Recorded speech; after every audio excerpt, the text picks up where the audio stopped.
Welcome back to Ignorance in Basketball. I do make basketball videos every day, so if you want to continue to hear me talking shit, subscribe, leave a like, all those YouTube things.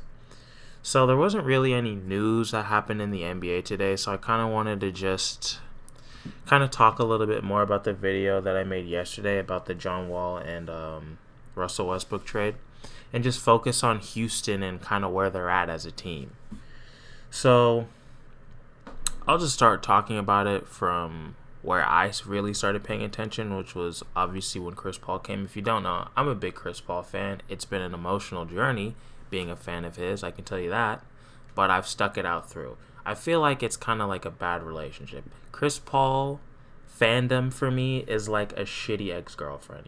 She keeps fucking breaking my heart, and I just keep staying because I'm a simp.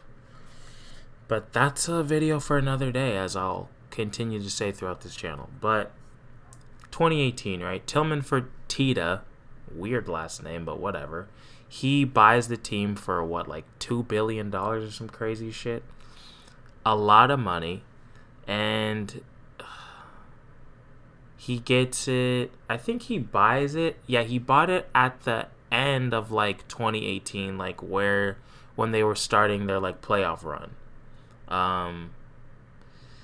And as everybody knows, Chris Paul hamstring goes out. I don't think Tillman Fertitta called Chris Paul's contract the worst contract in NBA history. And then, James Harden and Chris Paul, they're not, they're beefing throughout the season. And then next thing, they lose in the second round to an injured Warriors team, which really fucking pissed me off. But honestly, they weren't the same team as they were the year before. I think a lot of things had to do with the turmoil between the relationship. I don't think Chris Paul was totally healthy. I don't know. The team was a little bit different. There were some more young guys on there. The vets left. So it wasn't the same team, but still. So, as I said, Tillman Fertitta then says that Chris Paul has the worst contract in like NBA history or whatever, and then proceeds to, in my opinion, trade for an even worse contract because it's a little bit more money. It's a player who's, I don't even think you can argue that he's worse. I mean, I guess people will argue with me. A worse player that's around the same age, shoots worse, just makes dumb fucking decisions. I'll make my own separate video on how I feel about Russell Westbrook, but I don't really think there's a comparison to Chris Paul right now, honestly. So yeah, he trades for a worse player for the same amount of money and another year, and gave up a bunch of assets to get him. So already, the first big move you're making as an owner is a dumb one. And now, as you know, if you're watching this video, Westbrook is gone. Harden is pissed, even more pissed. And seems like he's on his way out. So it's like this guy bought a team that was this close to winning a championship, and now it looks like they're going to be a fringe playoff team? Is that a team that makes the playoff in the West if Harden's gone? Like John Wall, a bunch of assets, unless they get Ben Simmons, but do you really want a John Wall, Ben Simmons backcourt? That's the worst fucking backcourt ever. Two people who are ball dominant and can't shoot. I mean, maybe they'll be good defensively, but that's not a combination for success in fucking 2020, dude. It's not 1975 where you're playing against a bunch of corny old white male men in the NBA anymore. Like, things have evolved. But, whatever. So this is what I think is going to happen. Christian Wood, honestly, don't know much about him. I don't watch the fucking Pistons because I'm not insane or from Detroit. If you're not from Detroit and you watch the Pistons games last year and you're not related to Blake Griffin or work for fucking ESPN or some sort of basketball conglomerate, you're a crazy person and you need to get a life. Who the fuck watches those games? Who in their right mind would watch those games? I didn't even want to go back and watch highlights of the guy because I don't want to give you guys the impression that I watched those games. That's disrespectful to me, and it's disrespectful to you because Detroit sucks, and everybody knows it. No disrespect if you're a fan, but you know I'm right. You know what I mean? We should be able to have that sort of rapport, if you will. On a side note, one time I had a teacher that thought rapport was pronounced rapport, and I didn't know what the fuck he was saying until 3 years later. And that's a true story. But whatever. People got to make mistakes to grow, I guess.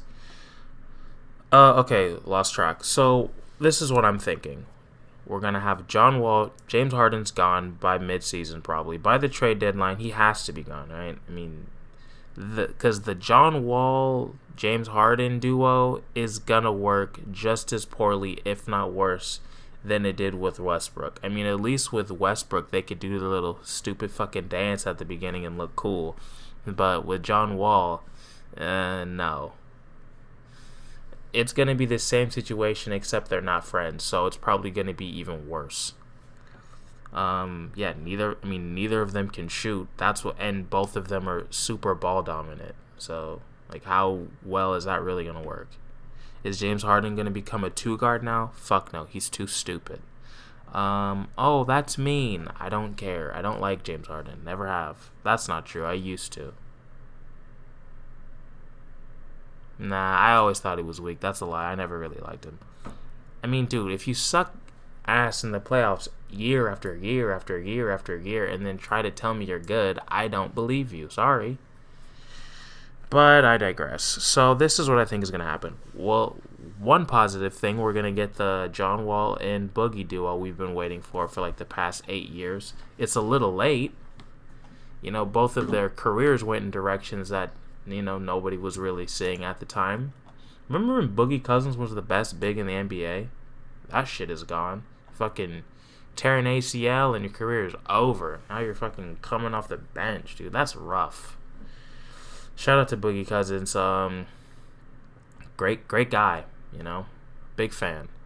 Rooting for him for sure. It sucks he had to fucking sign with the Rockets. He should have went to the Suns or something. Could have got a chip, but you know, it's whatever. He's been ring chasing for a bit, let's be real. Tried the Golden State, that didn't work. And the Lakers, that didn't work. Did he do 2 years of Golden State? Well, if he did, one of them would have worked. I don't know. Somehow, I forget, but he fucked up. Well, I mean, he didn't fuck up. He just got unlucky. So yeah, we're gonna get the John Wall Boogie duo. That's cool. That's about it. Is this team gonna make the playoffs? No. There's no way it is. If James Harden leaves, which he has to, right? I guess it really just depends on what they get for James Harden. Like if they get all that net shit, all those random players like Dinwiddie and the center with the afro, I don't remember his name, LeVert. That team's probably not making the playoffs in the West. But another thing is, with this COVID stuff, you know it's going to be weird. Like, the best player from every team's probably going to fucking get it and, like, miss, a week or 2 or 3, you know, it's going to be weird. Like, this isn't, I feel like I thought last season was the best chance, but I'm thinking this season might be the best chance for, like, a random team to win a chip. Like, the fucking Utah Jazz or something are going to win a championship. Another reason why I will say one of my first videos, the Phoenix Suns will be the best team in the NBA. Gives them another advantage just because, you know, there's just wildness in the air now. We don't know what the hell is going to happen. It gives them more of a shot if you throw some chaos into the NBA. Yeah, I mean, honestly, I think the Rockets are just fucked. Anytime you trade, and I don't want to call James Harden a superstar because he's a pussy, but he can score, and he's been to the playoffs like what, 7 out of 7 years, 8 out of 8 years, something like that. That's the least that him or Russell Westbrook kind of player is gonna do. They're gonna at least get you the 8th seed, no matter who's on their team. That's what they're capable of doing. Now, when it matters and you're in the finals, are they gonna make the right decision? Of course not, but not that many people are, so can't really hold it over their head too much. Also, I don't play in the NBA, and they're way better than me at basketball, believe it or not. So who the fuck am I to be talking shit about them? I'm not taking these shots. I can't even get to the court to touch the ball. So fuck me. You know what I mean? It always bothered me that these NBA analysts can talk shit about these players for hours on end with just no self-awareness. Like, they don't even bring up the fact that, hey, I know I make my whole career off talking shit on these athletes who are really good at something that I love, but I'm not going to acknowledge that I suck at it and they're really good at it. I'm just going to continue to, use hindsight and tell them what they should have done instead of appreciating what they do, which I always find really cunty and annoying, but I'm kind of doing the same thing, but, at least I have some self-awareness. That's how I justify it.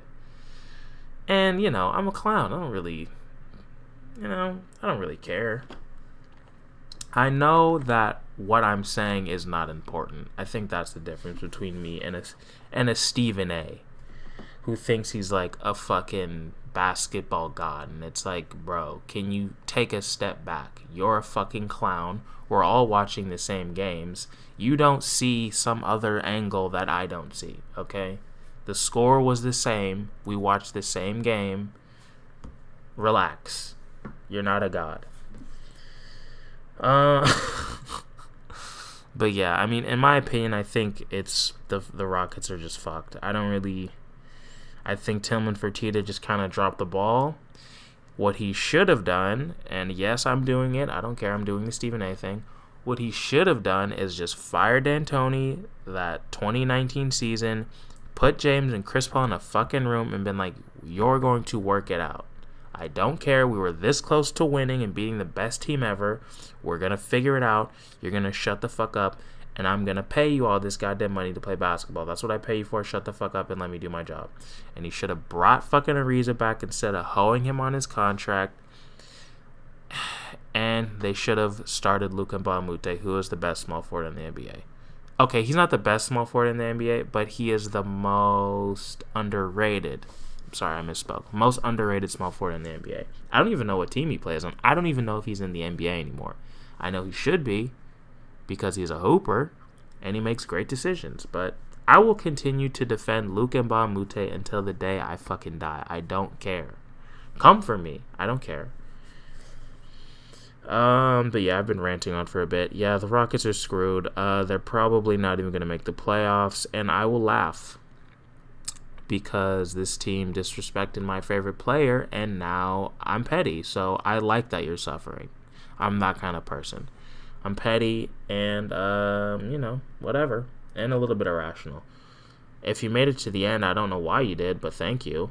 Don't forget to like and subscribe and all that jazz. And I'll see you guys tomorrow. Bye.